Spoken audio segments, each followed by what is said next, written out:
Hello and welcome to this Power BI introduction course. My name is Alan Murray. I am an Excel and Power BI instructor and I will be taking you through this course.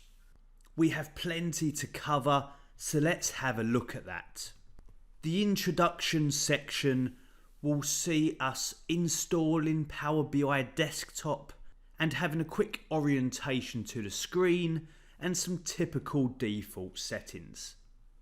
We will then start to look at building our report, which we will do throughout the course.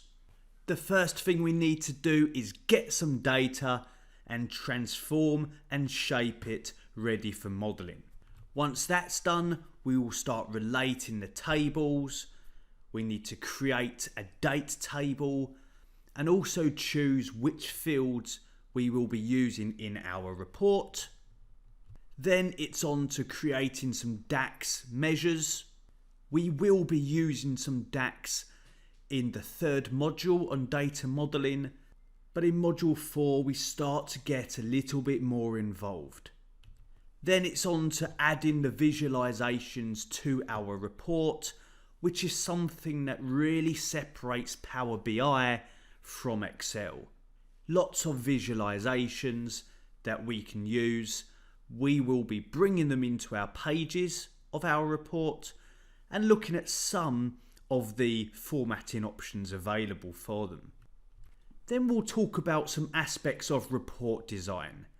There are some simple things we can think about to improve how a report looks and feels, and also some built-in settings in Power BI Desktop that we can take advantage of.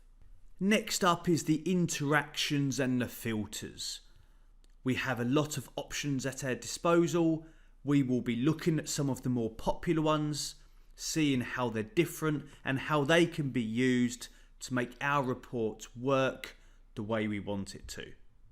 Then finally, we publish our report to the Power BI service, and we also explore other ways that we could share this report with others, and also how we can access our own report from remote locations.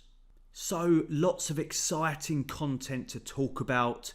Let's move into the next lesson where we go into a little bit more detail on what is Power BI.